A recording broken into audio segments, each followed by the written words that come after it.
B are Ambedkar और महात्मा गांधी के मध्य सन 1932 में हस्ताक्षरित पूना समझौते में प्रावधान था।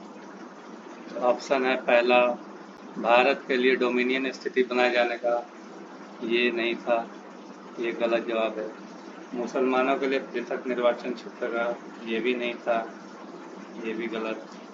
हरिजनों के लिए पृथक निर्वाचन क्षेत्र का, नहीं। तो ऑप्शन डी, हरिजनों के लिए आरक्षण सहित संयुक्त निर्वाचन क्षेत्र का प्रावधान, ये पूना पैक्ट जो कि बी आर अम्बेडकर और महात्मा गांधी के मध्य साइन किया गया था, उसमें यही था कि हरिजनों के लिए आरक्षण सहित संयुक्त निर्वाचन क्षेत्र का प्रावधान हो। अगला क्वेश्चन है, ये सूची 1 और सूची 2, ये दोनों को मिलाना है। तो इसमें सबसे पहला है सूरत विभाजन।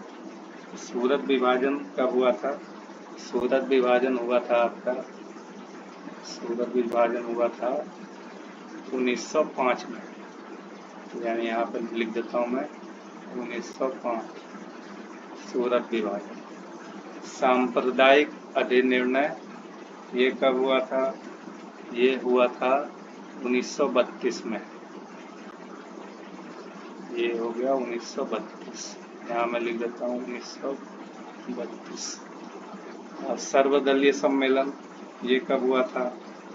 ये हुआ था हमारा 1928 में, तो यहाँ आ जाएगा 1928। और बाकी जो बच गया है, पूर्ण स्वराज का संकल्प, ये लिया गया था 1929 में। इसका सही जवाब है 1929।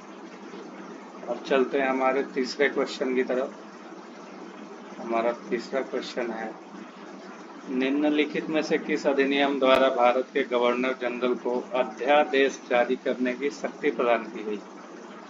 यानी कि अध्यादेश जारी करने की शक्ति कौन सा अधिनियम भारत के गवर्नर जनरल को देता है? तो पहला ऑप्शन है चार्टर एक्ट 1833, दूसरा है भारतीय परिषद अधिनियम 1861, तीसरा है भारतीय परिषद अधिनियम 1892 और चौथा है भारतीय परिषद अधिनियम 1909।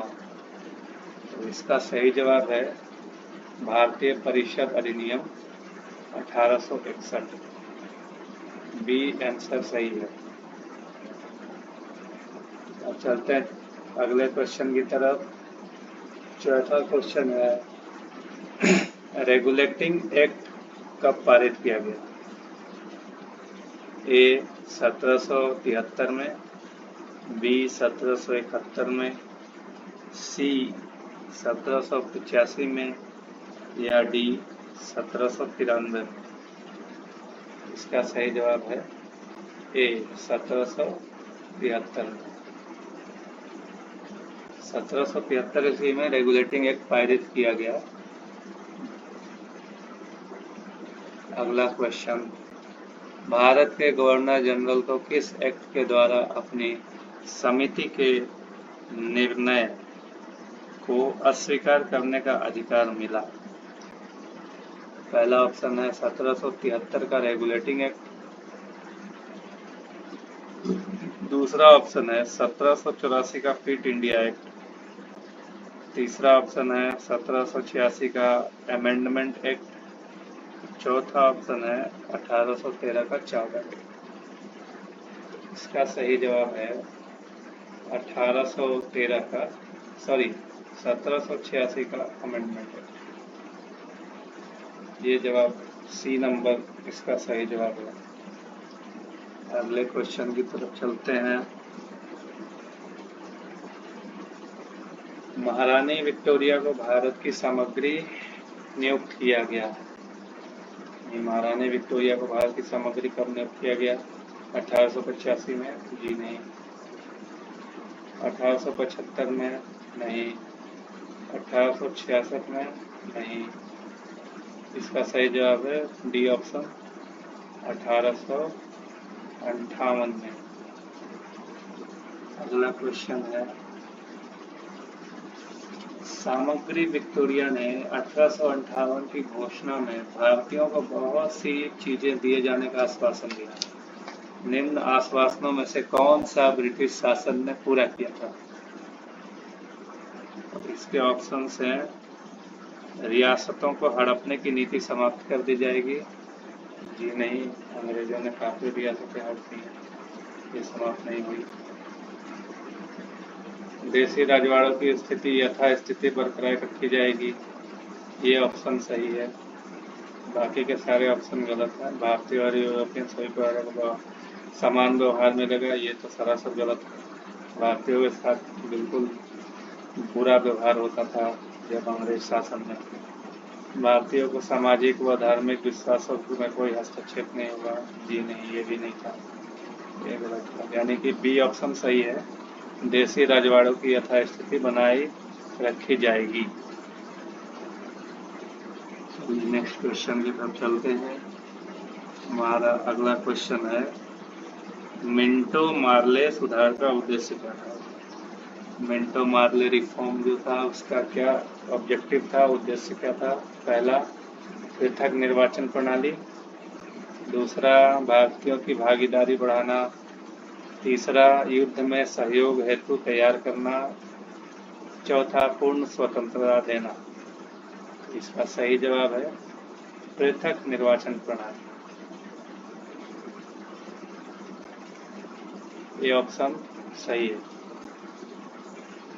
अगला क्वेश्चन देखते हैं, मांटे मेर्लो सुधार बिल किस वर्ष में पारित किया गया?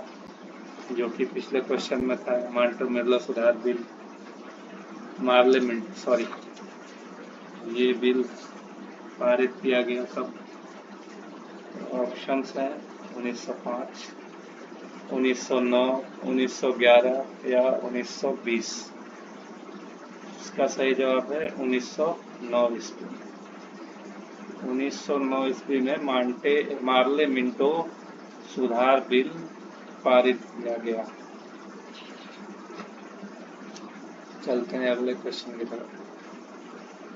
मुसलमानों के लिए अतिरिक्त निर्वाचक मंडल प्रारंभ में किसके द्वारा लाया गया? मुसलमानों के लिए अतिरिक्त निर्वाचन मंडल किसके द्वारा लाया गया था? तो पहला ऑप्शन है क्रिप्स मिशन 1942, मार्ले मिंटो सुधार 1909, मॉन्टेग्यू चेम्सफोर्ड सुधार 1919 या भारत सरकार अधिनियम 1939। इसका सही जवाब है मार्ले मिंटो सुधार 1909। बी आंसर सही है, बाकी सारे गलत। हमारा अगला क्वेश्चन आता है, 1909 के इंडियन काउंसिल एक्ट में किस बात की व्यवस्था की गई थी? ए है द्वैध शासन प्रणाली, बी सांप्रदायिक प्रतिनिधित्व, सी संघीय व्यवस्था या डी प्रांतीय व्यवस्था। इसका सही जवाब है सांप्रदायिक प्रतिनिधित्व। नेक्स्ट क्वेश्चन, मॉन्टेग्यू चेम्सफोर्ड सुधार में प्रावधानों का सार था। मॉन्टेग्यू चेम्सफोर्ड सुधार में प्रावधानों का सार क्या था? ऑप्शंस है राज्यों की स्वायत्तता, बी प्रांतों में दोहरा शासन, सी हिंदू मुस्लिम हेतु अलग अलग निर्वाचन व्यवस्था करना या डी राज्यपालों को वीटो शक्ति।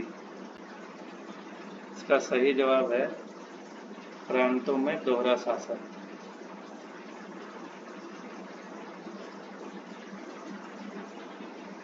कैबिनेट मिशन योजना के विषय कौन सा सही नहीं है?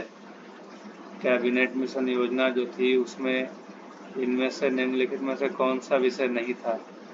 पहला, प्रांतीय समूहीकरण।